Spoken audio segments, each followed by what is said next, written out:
Кішкентай шалшықты жерден үлкен қалаға, үлкен қаладан үлкен республикаға, үлкен республикадан жарты әлемді билеген, жерорта теңіздің жауһарына айналған ару қала Венецияға келіп тұрмын. Венеция Інжілді жазған 4 имамның бірі мәңгілік мекенін тапқан жер. Венеция бұл кезіндегі Казанованың салсерлі құрған жері. Венеция алғашқы казиноның ашылған жері. Венеция кезіндегі көпестердің армандаған жері. Венеция Еуропаға алғаш рет шығыстың есігін ашқан қала. Венецияға кім келіп, кім кетпеген, бүгін мен де келіп тұрмын. Арнаға жазылып, лүпіл басып достарыңызға таратып кетіңіздер. Бізбен бірге болыңыздар. Біз бастаймыз. Қаланы аралауды ең бірінші Риалто базарынан бастау керек. Риалто бұл осы Венецияның ең басты базары. Жалпы ең атақты базарларының бірі болған орта ғасырдағы Еуропада, себебі бұл жерде батыс пен шығысты, оңтүстік пен солтүстікті жалғап жатқан сауда жолы, сауда нүктесі болғандықтан дәл қазір бұл жерде балықтар, жаңа ұсталған балықтар сатылады. Қарасаңыздар болады. Міне бағалары осындай. Міне 8 аяқтар.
Балықтардың бағаларын қарап өтсек болады.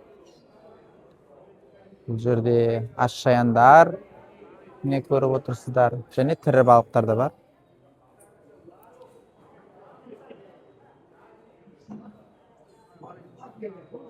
Сегіз аяқтар, кальмарлар, өте көп. Риалто базары дүйсенбіден сенбі күніне дейін таңертеңгі 6-дан түскі 12-ге дейін жұмыс жасайды. Бұл жерде жаңа ұсталған балықтар сатып алады венециялықтар, және бұл әлемнің ең әдемі базарларының бірі деген атағы бар. Себебі бұл Венецияның қақ ортасында, палаццолардың жанында орналасқан. Бұл Венецияның дәулеті тасып тұрған кезінде ашылған кофеханаларының бірі Флориан. Если келіп жатсаңыздар, әлбетте ішіне кіріп кетіңіздер. Ішіне кіріп бір шайын ішіп кетіңіздер, себебі ішкі интерьері өте керемет жасақталған. Бұл дәл Сан-Марко шіркеуінің жанында орналасқан.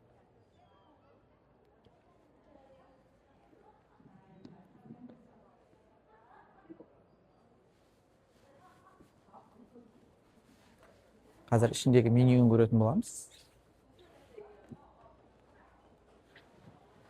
Buongiorno, posso fare il video? Sì.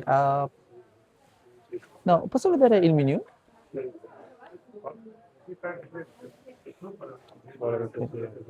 Sì, un secondo.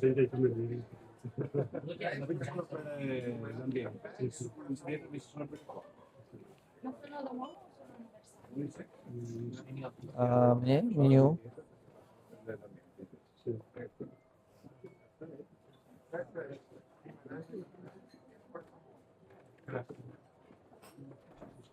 Кофелері 20-25 еуродан.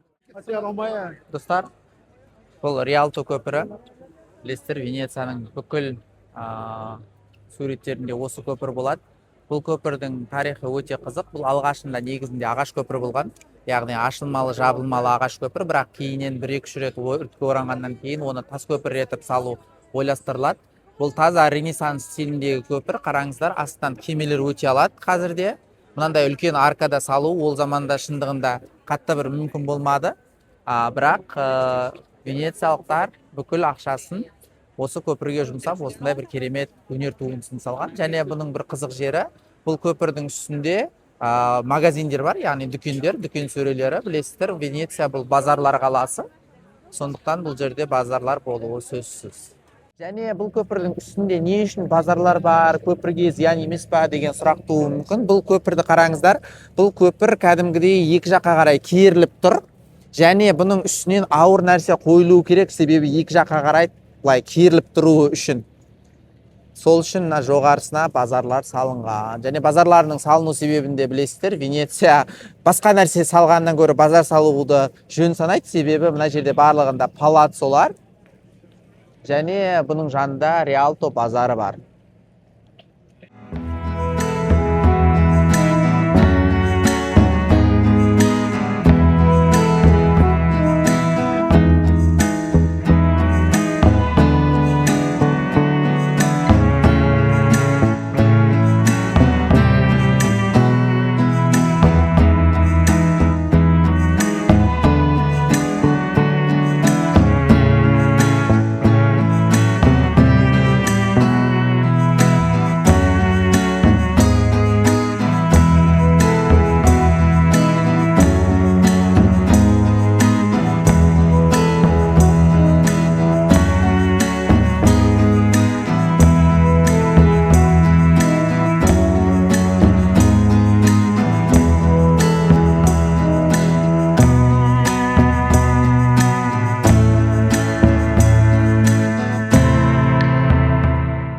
Венецияға келген кездегі ең бірінші бару керек жер ол Сан-Марко алаңы. Сан-Марко алаңында Сан-Марконың шіркеуі бар. Сан-Марко дегеніміз Інжілді жазған 4 имамның екіншісі, яғни жаңа өсиетті христиан діні бойынша 4 имам жазады, соның екіншісі Сан-Марко. Ол негізінде Мысырдың Александрия қаласында қайтыс болады, бірақ 828 жылы венециялықтар оның сүйегін алып қашады. Алып қашудағы мақсат Мысыр ол кезде арабтардың, яғни мұсылмандардың қол астында болды. Және екіншіден, тарих жағынан Рим империясының құрамында болмаған Венеция соның есесін қайтару мақсатында Сан-Марконың сүйегін осы Венецияға әкеліп қоюымыз керек деп шешеді және соны орындайды. Дәл қазір Сан-Марко шіркеуіне жақындап барып көретін боламыз. Ол жерде қызықты артефакттар мен қызықты жайттарға байланысты суреттер өте көп. Бұл Сан-Марко шіркеуінің сырты негізі салынған уақытында бұндай болмаған. Ол Византия стилінде, яғни шығыс христиандардың стилінде салынған, бірақ кейіннен Венеция өскеннен кейін, яғни республика өсіп, жаңа бір өздеріне трофейлер алып келген кезде, осы трофейлерді осы шіркеуге әкеліп қоятын болған, яғни жетістік ретінде. Шіркеудегі ең басты трофей ол осы 4 Константинополь жылқылары. Бұл жылқыларды 4-ші крест жорығы кезінде Византияны тонау барысында алып келінген. Бұл жылқылардың тарихы өте терең. Біздің заманымыздан бұрынғы 400 жыл бұрын салынған. Яғни бұл жылқылармен жасты бұндай құнды жәдігер әлемде жоқтың қасы. Яғни бұндай үлкен көлемде, бұндай жақсы сақталған күйінде артефакттар мүлдем жоқтың қасы. Сол үшін Сан-Марко алаңына келген кезде ең бірінші осы жылқыларды көруден бастаңыздар. Бұл жылқылардың түпнұсқасы осы шіркеудің ішіндегі мұражайда сақталған, ал бұл 1977 жылы көшірмесін осы сыртына қойған, себебі ауа райына байланысты, және ондай өте ежелгі көшірмені сыртқа қоюға болмайды. Жаңа айтып өткендей, бұл алтын жалатылған мозаика таза Византия стилінде салынған. Неге? Себебі алғашында бұл шіркеу салынғанда осы ортодокс, яғни Византия стилінде болған. Кейіннен оны осы соғыстан жеңіп алынған трофейлермен әсемдей келе готикалық стилге өткен.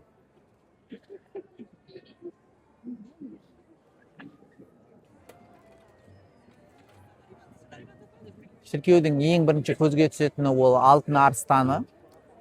Не үшін арыстан? Себебі христиан діні бойынша Сан-Марко ол Құдайдың арыстаны.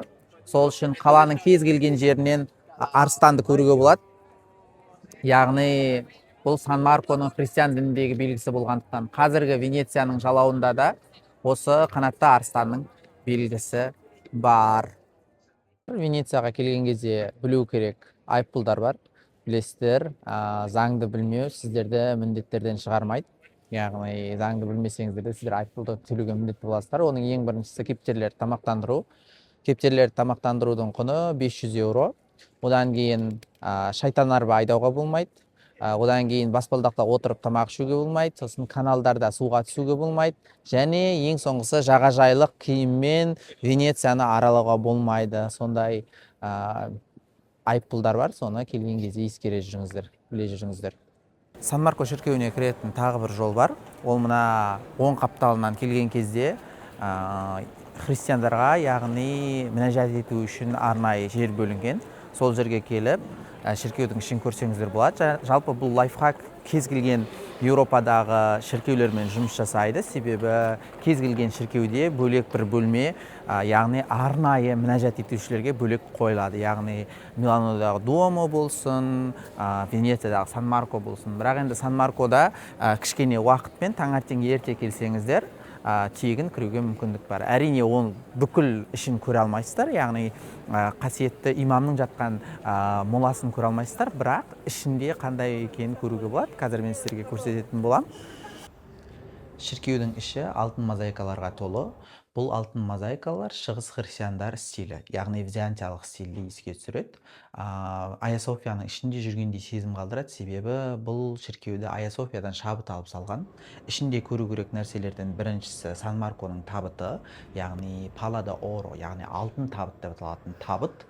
Одан кейін Константинополь жылқыларының түпнұсқасы. Одан кейін осы бір сурет. Бұл суретте көріп отырсаңыздар, Иса пайғамбар адам пайғамбардың қолынан ұстап құтқарып жатыр. Бірақ адам пайғамбар Иса пайғамбардың қолынан ұстап тұрған жоқ, байқасаңыздар. Бұның мағынасы, Құдай сені өзі қалап құтқармаса, сен Құдайға жармасып құтқарыла алмайсың деген мағынада. Сан-Марко алаңындағы ең бірінші сурет бұл екі итальян көпесінің Сан-Марконың сүйегін қалай алып шыққандығына байланысты. Бұл жердегі араб киіміндегі адамдардың мұрнын жауып тұрған көруге болады. Яғни не үшін мұрнын жауып тұр? Сан-Марконың сүйегін алып шығар кезде олар кәрзеңкенің түбіне сүйекті, оның үстіне шошқаның еттерін салған. Яғни шошқадан жиіркенген арабтар оны ашып қарамаған. Сол үшін араб кеденінен оңай алып өтілген. Яғни бұл ерлік, бұл екі көпестің ерлігі. Одан кейін екінші сурет бұл жерде Сан-Марконы осы Венецияға арулап алып келгеніне байланысты. Қарасаңыздар болады, ар жағындағы сүйектер, мына жерде дождар және сол парламентті құрғандар.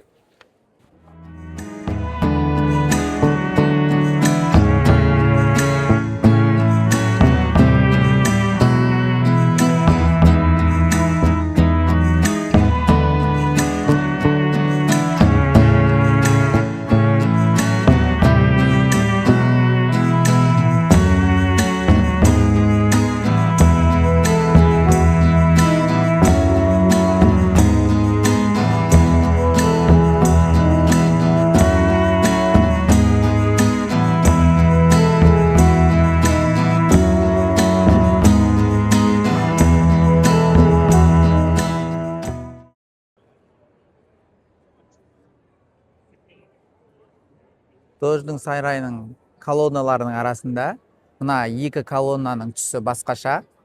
Бұл ақша жетпегендіктен емес, бұл арнайы екі колонна. Бұл жерде басы кесілетін адамның аты жарияланатын болған, яғни үкім шығаратын жер болған, үкім шығаратын колонна. Және мына екі колоннаның арасында басын кесетін болған. Бұл екі колонна Константинопольдан алып келінген. Византияға көмектесу мақсатында екі гранит колоннаны сыйға береді. Осы екі колоннаның ортасында басын кесетін болған. Түрме орналасқан. Яғни Дож сарайы тек сарай ғана емес, ол жерде алқабилер соты да орналасқан, білесіздер. Яғни сот үкімі шыққаннан кейін адамдарды осы түрмеге алып келген. Бұл түрмедегі ең қызықты жер бұл көпір. Мына көпірді олар арнайы салған. Қараңыздар, бұл көпірде терезе бар, яғни түрмеге кетіп бара жатқан адам енді ақтық сапарға кетерден алдын Венецияның сұлулығын көріп қалсын деген мақсатта салынған. Ал мына жерде көпірді әртүрлі эмоциялармен бейнелеген. Байқасаңыздар, әртүрлі эмоциялар көрініп тұр. Бұл эмоциялар, яғни түрмеге, өлімге кеткен адам әртүрлі көңіл күймен аттанады, яғни о дүниеге әртүрлі көңіл күймен аттанады деген мағына. Сан-Марко алаңындағы тағы бір көрікті орындардың бірі бұл сағат ғимараты. Яғни бұл сағат ғимаратының ерекшелігі мына жердегі 24 циферблатты сағат, яғни 12 емес, 24. Одан кейін ең жоғарысындағы қоңырау. Бұл қоңыраудың ескерткішінде бұл екі адам, біреуі шал, біреуі жас жігіт. Оның мағынасы, яғни әр қоңырау соғылған сайын жасқа да, кәріге де уақыт бірдей өтеді дегеннің мағынасында қойылған қоңырау. Алаңда көзге түсетін тағы бір көрікті ғимарат ол теңіз шамшырағы. Яғни бұл шамшырақты Венецияға келе жатқан кемелер алыстан білу үшін салған. Бұл тек шамшырақ қана емес, шіркеудің қоңырау мұнажарасы болып та қызмет атқарады. Яғни бұның жоғарысында қоңырауы бар. 20 ғасырдың басында бұл өкінішке орай қирап қалған, және соны дәл сол қалпында қайтадан тұрғызған. Дәл осы күйінде қайтадан тұрғызған.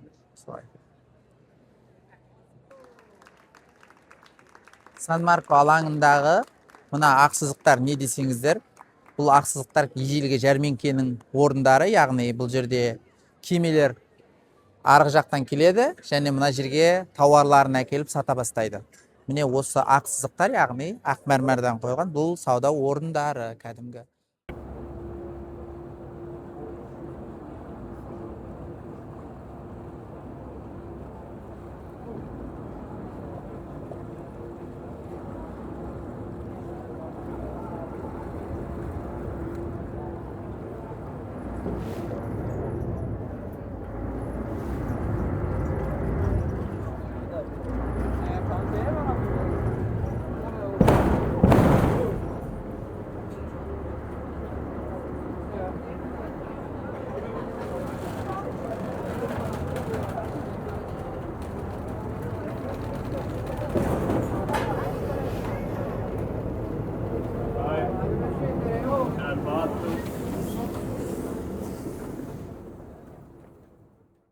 Мынандай әдемі Венеция көпірлерінің бірінде мына ілгіш бар. Бұл ілгішті венециялықтар әр өткен сайын былай дауыс шығарып өтеді. Бұл ілгіш не десеңіздер, орта ғасырда адамдардың бұтын бұт, қолын қол қылып төрт жаққа айырып өлтіргеннен кейін адамның 4/1-ін, яғни бір жілігін іліп қоятын болған. Бұл жіліктер өлімді еске түсіру үшін, яғни сен тірісің, өмірді сүріп қал деген мағынаны білдіреді. Бұл негізінде сол орта ғасырдан сақталған керемет артефакт. Бұндайлар негізі жоқтың қасы қазір Венецияда, сол үшін адамдар өткен сайын осылай ырымын жасап өтеді. Венецияда Марко Поло өмір сүрген. Марко Поло, білесіздер, орта ғасырдағы ең құнды жәдігерлер қалдырған саяхатшы. Марко Поло тек саяхатшы ғана емес, ол көпес. Ол біздің Құбылай ханмен 17 жыл бірге тұрған. Одан кейін осы Венецияға қайтып келген. Сондай Венеция тек ақшаның, байлықтың, білімнің қаласы. Достар, Венецияға келсеңіздер, Венецияда шыны өнер туындыларын көп көруге болады. Неге шыны десеңіздер, шыны Венецияның жібегі деуге болады. Оны ешкім жасай алмаған, оны ешкім қайталай алмаған, мөлдір шыны жасауды ең бірінші болып үйренген осы венециялықтар. Ол Венецияның өзінде емес, Мурано деген аралына көшірген. Неге? Себебі көбірек өрт шығу қаупі болғандықтан оларды сол бөлек аралға жіберген. Жалпы Венецияда пиццерия жоқтың қасы, енді кейіннен ашылғандары болмаса, тарихи пиццериялар жоқ. Себебі опять-таки өрт шығуынан қорқып, олар не ашпаған, пиццериялар ашпаған. Сондықтан Венецияға келсеңіздер, тек паста жейсіздер, ал не Пицца жоқ. Достар, Венецияға келсеңіздер, ең бірінші көзге түсетін нәрсе ол осындай құдықтар.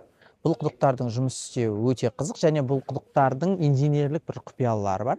Білесіздер, Венецияда ешқандай өзен жоқ, яғни бұл дегеніміз ауыз су жоқ, яғни теңіз суын іше алмайды. Сондықтан ауыз суын олар жаңбырдан жинайтын болған, яғни жаңбыр суы шатырларға келеді, шатырлардан жерге сіңеді де, жерге сіңгеннің барлығы осы топырақ арқылы фильтрленіп осы құдықтарға жиналатын болған.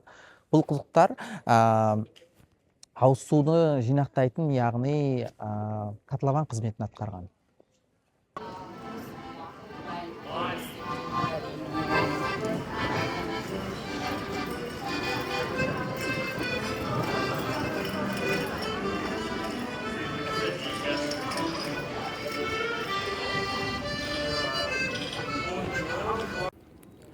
Венецияда бұрында мынандай тас алаңқайлар болмаған. Себебі қала билігі, қалада тек жалғыз ғана алаңқай болуы тиіс деген ол Сан-Марко алаңы, яғни Дож сарайының алдындағы алаң. Қалған жерлерде негізінен көкөністер өсірілуі керек деп шешім шығарған. Және тағы бір қызық қарап өтетін нәрсе бар, ол мына шығыстан келген мәдениеттің озық үлгісі, ол мына тапшандар. Қарасаңыздар болады, жоғарысында тапшандар бар. Бұл тек жалғыз бір үйде ғана емес, мысалы мына жердегі үйде тапшандар орналасқан. Бұл шығыстан келген, яғни қала адамдары кешке қарай осында шығып шайларын ішетін болған. Қарасаңыздар болады, тапшандар. Достар, Венеция бұл өте ерекше қала. Бұның ерекшелігі каналдарында емес. Себебі орыстың Санкт-Петерборында каналдар Венецияға қарағанда көбірек. Қаланың ерекшелігі бұл қаланы құру стилінде. Себебі 5 ғасырда барбарлардан, ғұндардан қашқан солтүстік италиялықтар бұл жерде жер болмаған жерден жер соққан, қала болмаған жерге қала соққан, империя болмаған жерден империя құрған, яғни жоқтан бар істеген. Себебі мына жерде негізінде аралдар өте жұмсақ жер болған, яғни қатты біз білетіндей жер болмаған. Оны қаттылау үшін Хорватиядан ағаштар алып келген, және ағаштарды қаққан кәдімгідей жердің астынашы. Ол қаққан ағаштардың үстіне қайтадан еден сияқты бір ағаштар жіберген, одан кейін уже ақ мәрмәрлар төсеген, яғни фундамент ретінде. Ол ақ мәрмәрлар өте бір керемет изоляция жасайды, яғни ағаштар мен қабырғалардың арасында бір изоляция жасайды да, қабырғаларға су өтпейді, сондықтан қабырғалар құламаған. Ал ағаштар не үшін шірімеген? Судың астындағы ауа бармағандықтан ағаштар шірімегенде, қазір біз білетіндей Венеция қаласы осы қаланың, яғни жоқ жерден пайда болған қала. Сол үшін бұл қаланың тарихы өте ерекше. Солай Венецияға келіңіздер.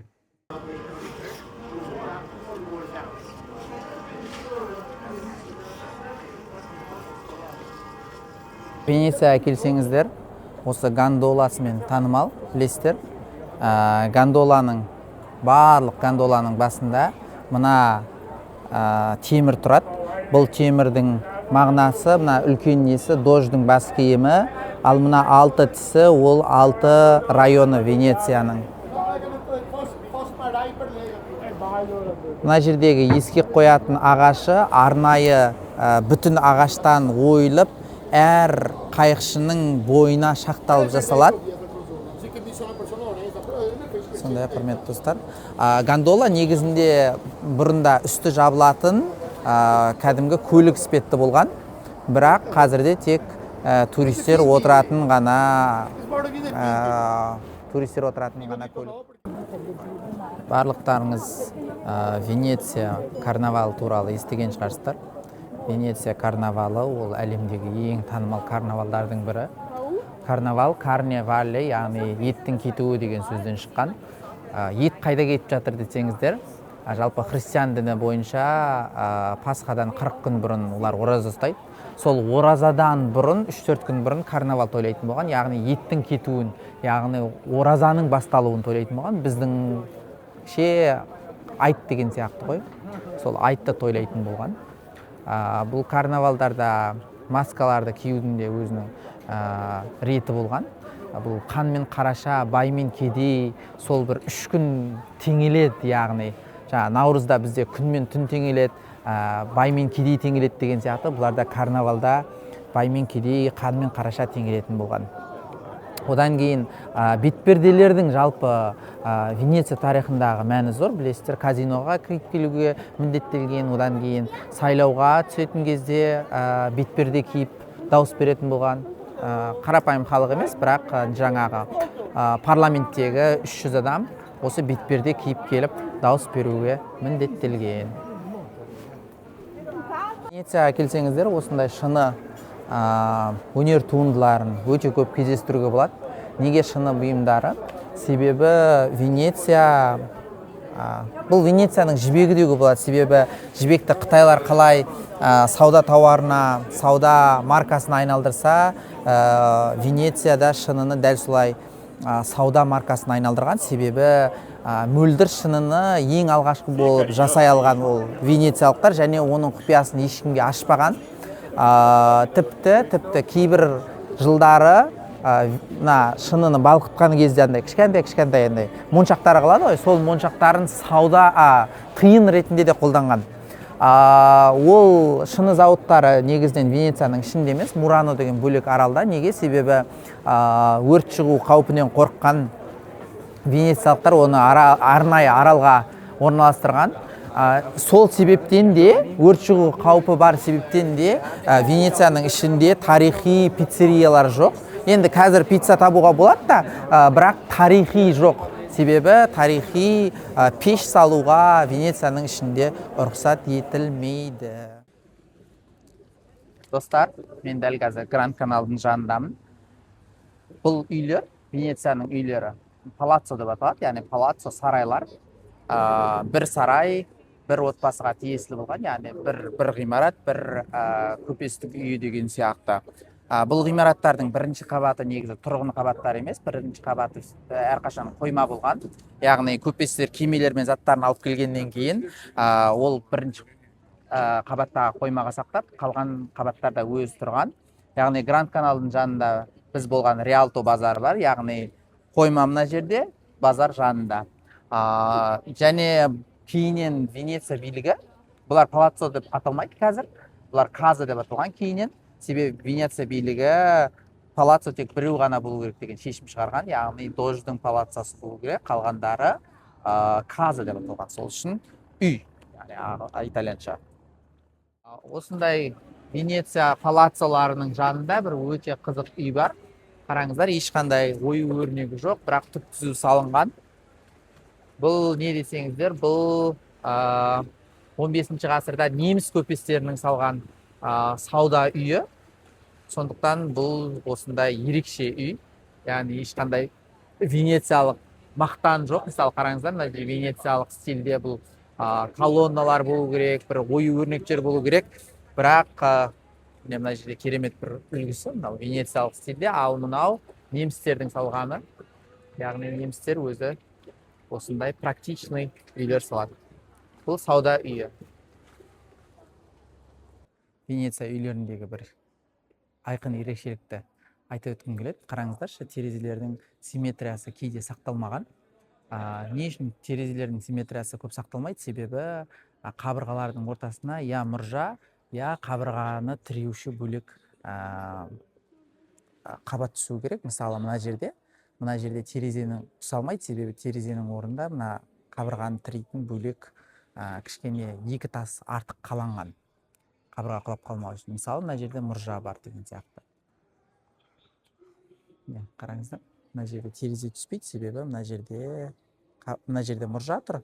Мына екеуі ол тіреуші қабат, себебі ол болмаса қабырғалар құлап қалуы мүмкін.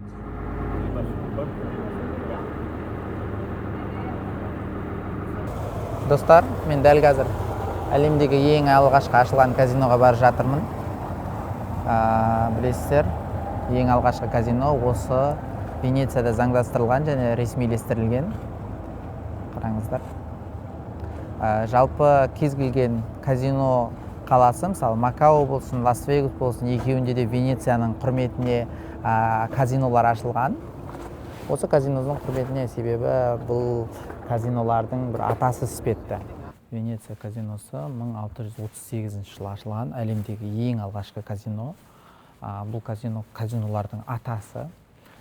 Осы жерде алғашқы рет ресми түрде казинолар, яғни ойынханалар ұйымдастырылған.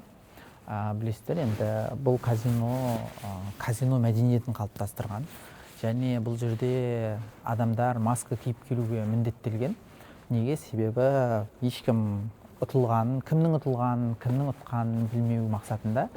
Венеция танымал суретшілермен, музыканттармен қатар бұл Казанованың қаласы. Казанова ол білесіздер танымал жазушы. Енді бұл бірақ жазушылығымен емес, өзінің жеке төсегімен танымал. Себебі өзінің "Менің өмірім" деген кітабында 120-дан астам әйелмен болдым деп жазады. Бірақ кейіннен адамдар оны одан да көп болған болуы мүмкін дейді. Себебі ол кітабында ұмытып қалған болуы мүмкін кейбір әйелдердің атын. Сондықтан бұл ақшаның қаласы, бұл казиноның қаласы, бұл тағы Казанованың қаласы. Солай. Достар, мен дәл қазір ерекше бір көпірге келдім. Бұның аты Емшек көпір. Байқасаңыздар, кішкентай емшектің суреті бар. Бұл не үшін Емшек көпір деп аталады? Орта ғасырдағы Венецияда бұл жерде жезөкше қыздар тұратын болған, емшегін ашып. Христиан дінін қатты ұстанатын ел не үшін жезөкшелікке рұқсат етті десеңіздер, 15 ғасырда Еуропада гомосексуализм белең алады. Сол гомосексуализмнен құтқару үшін, яғни қайтадан гетеросексуализмді дәріптеу мақсатында проституцияға, яғни жезөкшелікке ресми түрде рұқсат етеді. Ол алғашқы Еуропа республикасы, то есть алғаш рет Венецияда ресми жезөкшелікке рұқсат етілген. Кейіннен жезөкшелік қатты белең алады да, енді білесіздер, сауда, бұл жерде көпестер көп, жан-жақтан келген ақша көп деген сияқты. Жезөкше қыздар көбейіп кеткені сондай, ол қыздарға әшекей бұйым тағуға рұқсат етілмейді. Не үшін рұқсат етілмейді? Себебі қарапайым, яғни жезөкшелікпен айналыспайтын қыздармен шатастырмау үшін. Және оларға тек сары киім киіп жүру бұйырылады. Яғни жезөкше қыздар жалпылама сары киім және әшекейсіз болады. Сондай, құрметті достар, бұл да бір тарих. Мен дәл қазір әлемдегі ең ескі геттода жүрмін. Гетто еврейлер тұратын ауданды гетто деп айтады. Гетто итальян тілінен балқыту деген сөзден шығады. Себебі бұл ауданның жанында темір балқытатын зауыт бар. Сондықтан оны гетто деп атап кеткен. Яғни темір балқытатын зауытта тұрғандықтан. Жалпы олар ең бірінші осы қалаға келгеннен кейін тек белгілі бір шектеулермен өмір сүрген. Мысалы, түнде қаладан шығуға болмайды, сосын жұмысқа байланысты тек белгілі бір жұмыстарды ғана жасай алған. Ол мысалы дәрігерлік, зергерлік, сосын ломбард деген сияқты. Жүйт дәрігерлері, ең танымал дәрігерлер болады осы Венециядағы. Олар Дождың сарайына дейін жұмыс жасайды. Және ломбард бойынша да ең танымал осы ломбард осы гетто районында орналасқан болады. Вот осындай кішкентай үйлерде тұрған. Менің артымда тұрған бұл синагога. Бірақ бұл синагога өте қызық синагога. Төменгі 2 қабаты тұрғын үйлер, ең соңғы қабаты синагога. Себебі еврей діні бойынша аспан мен синагоганың арасында еш нәрсе болмауы тиіс. Сондықтан астыңғы жағы тұрғын үйлер, ал ең соңғы қабаты бұл синагога қылған. Құдай тағала құдси хадисте нені жақсы көрсеңіздер, сонымен сыналасыңыздар деген сөз бар. Венеция дәл қазір өзінің жақсы көрген нәрселерімен сыналып отыр. Кезінде сауда жолы болған, жаудан қорғаған, тіпті аурудан қорғаған бұл теңізі өзін батырға алып тұр. Ең алғашқы ақшаны алып келген теңіз тұзы соры шығып, қала ғимараттарын құлатқалы тұр. Бұл қала адамзаттың кесірінен болған бүкіл әлемдік жылынудың әсерінен су астына кеткелі тұр. Атың барда жер таны желіп жүріп, асың барда ер таны беріп жүріп деп бұл қалаға келіп қалыңыздар. Ел аман, жұрт тыныш болсын, бізбен бірге болыңыздар.